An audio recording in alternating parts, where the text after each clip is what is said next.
الحمدللہ رب العالمین والصلاة والسلام علی سید الانبیاء والمرسلین اما بعد فاعوذ باللہ من الشیطان الرجیم بسم اللہ الرحمن الرحیم وَأَمَّا بِنِعْمَةِ رَبِّكَ فَحَدِّثْ صدق اللہ العظیم وصدق رسولہ النبی الکریم الرؤوف الرحیم۔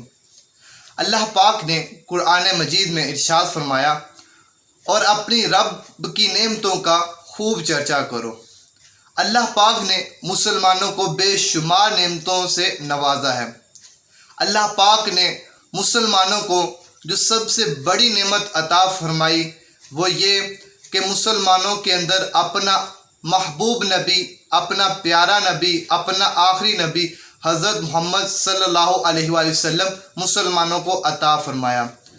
ہم گناہ گار مسلمانوں کے لیے جو اللہ پاک کی سب سے بڑی نعمت ہے وہ یہ ہے کہ اللہ پاک نے ہم مسلمانوں کو امت محمدیہ کے اندر پیدا فرمایا۔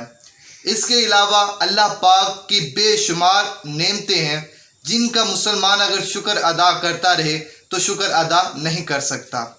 اسی طرح اسلامی جمہوریہ پاکستان اسلامک ملک، آزاد ملک اللہ پاک کی ایک بہت بڑی نعمت ہے۔ اگر مسلمان اس کا بھی شکر ادا کرتا رہے تو شکر ادا نہیں کر سکتا۔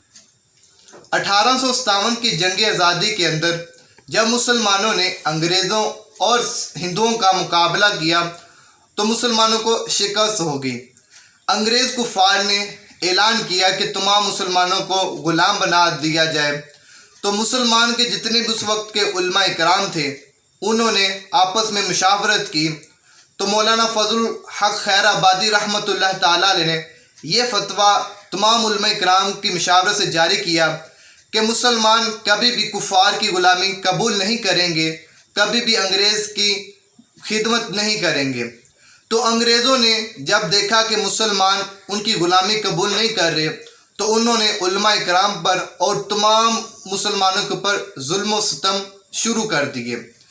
ظلم اتنے شروع کیے کہ انہوں نے 22,000 علماء کرام کو شہید کر دیا گیا، کئی علماء کرام کو پھانسی دے کر شہید کیا، کئی علماء کرام کو کالے پانی کی قید کے اندر شہید کیا، کئی علماء کرام کو توپوں کے منہ کے آگے رکھ کر پیچھے سے بارود چھوڑ دیا جن سے وہ مسلمان علماء کرام شہید ہو گئے۔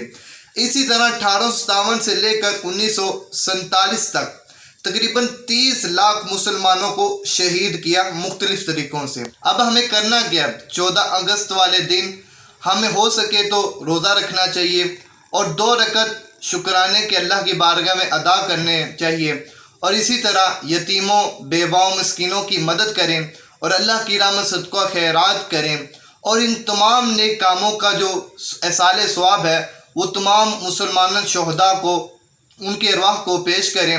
اسی طرح سارا دن نیکی کے کاموں میں گزاریں اور گناہوں کے کاموں سے بچیں، فلمیں، ڈرامے، گانے باجے، بے حیائی، بری باتیں اور شور شرابہ کرنے والے جو آلات ہیں موسیقی کے ان سے پرہیز کریں۔